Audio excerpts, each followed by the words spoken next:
Doctor Mohammad Yunus কিংবা doctor Ali রিয়াজের নেতৃত্বে যে জাতীয় ঐকমত্য কমিশন, তারা যে দেশের স্বার্থে একটা ঐকমত্য প্রতিষ্ঠা করতে পারবে রাজনৈতিক দলগুলোর মধ্যে, হাতে গোনা কিছু সংখ্যক ব্যক্তি বাদে কারোর কেমনটা মনে হয় তারা যে বিশেষ এজেন্ডা নিয়ে বিশেষ পক্ষপাতিত্বের সঙ্গে নাটকীয় স্টাইলে কেবল টাইম পাস করছে, কালক্ষেপণ করছে, তা তো স্পষ্ট। এবং সেটি আবারও প্রমাণ হলো ছোটোখাটো একটা বিস্ফোরণের মধ্য দিয়ে, যা সাম্প্রতিক অতীতে বা নিকট অতীতে এমনটা দেখা যায়নি কোথাও না।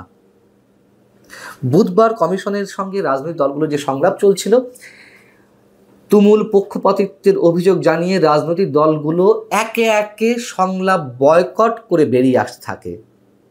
সংলাপ স্থল বর্জন করে তারা বাইরে চলে আসেন। অথচ জামাতে ইসলামীও মঙ্গলবার এ ধরনের সংলাপ বর্জন করেছিল। কেন? কারণটি হচ্ছে, কি কারণে লন্ডনে বসে বিএনপির সঙ্গে সরকার যৌথ সংবাদ সম্মেলন করলো, কি কারণে বিএনপি তারেক রহমানের সঙ্গে ডক্টর মোহাম্মদ ইউনূস বৈঠক করে আগামী নির্বাচনের একটা সময়সীমা নির্ধারণ করে সেটি সংবাদ সম্মেলনের মাধ্যমে জানিয়ে দিলেন। এই জন্য তারা গোস্বা করেছিলেন, জামাতের নেতারা অভিমান করেছিলেন। সেই অভিমান ভাঙলেন ডক্টর মোহাম্মদ ইউনূস নিজে ফোন দিয়ে জামাত নেতাদেরকে। জামাত বুধবার সংলাপে ফিরে এলো, জয়েন করলো, তাদেরকে জামাই আদরে বরণ করে নেওয়া হলো এবং তারা জামাই আদরে বরণ করে নেওয়ার মাধ্যমে তাদের কর্তৃত্ব এমনভাবে ফুটে উঠল যে তারা খবরদারি শুরু করলো অন্যান্য রাজনৈতিক দলগুলোর উপরে। বুধবার যে দলগুলো অংশ নিয়েছিল তার মধ্যে সিপিবি, বাংলাদেশ কমিউনিস্ট পার্টি, তাদের একজন কথা বলতে গেলে জামাত থামিয়ে দেয় বা কমিশনের পক্ষ থেকে থামিয়ে দেওয়া হয়েছে। যেখানে জামাতের তিনজন নেতা দীর্ঘক্ষণ ধরে বক্তব্য দিয়েছেন। আবার 12 দলীয় জোটের পক্ষ থেকে বক্তব্য দিতে যাওয়া হলে সেখানে জামাত থামিয়ে দেয়। জামাত বলে ওঠে, এতক্ষণ কেন, আপনারা কজনের প্রতিনিধিত্ব করেন? এই কথা নিজে বলেছেন 12 দলীয় জোটের মুখপাত্র শাহাদাত হোসেন সেলিম। এবং এর প্রতিবাদে তারা এক এক করে ওয়াকআউট করতে থাকেন। গণফোরামও ওয়াকআউট করে। গণফোরামের সাধারণ সম্পাদক মিজানুর রহমান, তিনি সংলাপ থেকে বেরিয়ে এসে বা সংলাপের মধ্যেই তিনি বলে ওঠেন, কিসের সংলাপ, কার সঙ্গে সংলাপ? চরম পক্ষপাতিত্বের অভিযোগ তিনি তোলেন। জামায়াতের 3জন বক্তার মধ্যে যখন একজন অপ্রাসঙ্গিক বিষয়ে কথা বলতে থাকেন, তখন 12 দলীয় জোটের মুখপাত্র শাহাদাত হোসেন সেলিম আপত্তি জানান। তিনি বলেন যে আমাদেরকে কথা বলতে দেওয়া হচ্ছে না, এখানে অপ্রাসঙ্গিক বিষয়ে কথা বলতে দেওয়া হচ্ছে, তার একাধিক ব্যক্তি কথা বলছেন। তখন জামাতের পক্ষ থেকে খবরদারি করা হয়, বলা হয় যে আপনারা কত শতাংশ ভোটের প্রতিনিধিত্ব করেন? জামাত এই প্রশ্ন তোলে কিভাবে?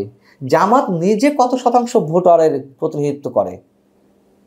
যেখানে তারা প্রশ্ন তোলে বিএনপির সাথে ডক্টর মোহাম্মদ ইউনূসের বৈঠকের বিষয়ে। আমরা এর আগেও দেখেছি এই কমিশনের লোকজন অথবা সরকারের উপদেষ্টারা, সরকারের প্রতিনিধিরা অন্যান্য রাজনৈতিক দলগুলোর প্রতি কী ধরনের আচরণ করছে। জাতিসংঘের মহাসচিব অ্যান্টনিও গুতেরেস যখন বাংলাদেশ সফরে এলেন, তখন জাতিসংঘের বাংলাদেশের আবাসিক কার্যালয়ের পক্ষ থেকে রাজনৈতিক দলগুলোর সঙ্গে একটি সংলাপের আয়োজন করা হয়েছিল। আমরা আশ্চর্যজনকভাবে দেখলাম যে জাতিসংঘের আয়োজিত সংলাপে মডারেটরের দায়িত্ব পালন করেন সরকারের উপদেষ্টা, আইন উপদেষ্টা ডক্টর আসিফ নজরুল। সে প্রসঙ্গেও আমি একটু কথা বলেছিলাম আপনাদের সামনে। যা হোক, সেখানেও বিএনপির মির্জা ফখরুল ইসলাম আলমগীরের মতো মানুষ, সিপিবির সাধারণ সম্পাদক রুহুল হোসেন প্রিন্সদের মতো মানুষদেরকে 3 মিনিট সময় দেওয়া হয়, টাইম বেঁধে দেওয়া হয় কথা বলার জন্য। অথচ জাতীয় নাগরিক পার্টি কিংবা এনসিপি নেতারা যখন সেখানে অনেক দেরিতেও পৌঁছানোর পর তাদেরকে 15 মিনিট 20 মিনিট পর্যন্ত কথা বলার সুযোগ দেওয়া হয়, সেখানে বর্তমান সরকারকে পেছন থেকে যারা পরিচালিত করছে, তারা অন্যান্য রাজনৈতিক দলগুলোর প্রতি কী ধরনের আচরণ করছে সেটা তো দিনে দিনে খুব স্পষ্ট হয়ে উঠছে।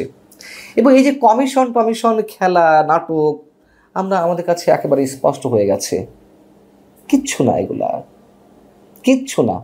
সরকারের কোটি কোটি টাকা খরচ করে, জনগণের ট্যাক্সের টাকা খরচ করে এই সব কমিশন গঠন করা হয়েছে, আর দিনের পর দিন একের পর এক নাটক করে যাচ্ছে। এবং আমার ধারণা ভবিষ্যতে এই কমিশন আর কতদিন রাজনৈতিক দলগুলোর সঙ্গে সংলাপ চালিয়ে যেতে পারবে তা নিয়ে যথেষ্ট সন্দেহ রয়েছে।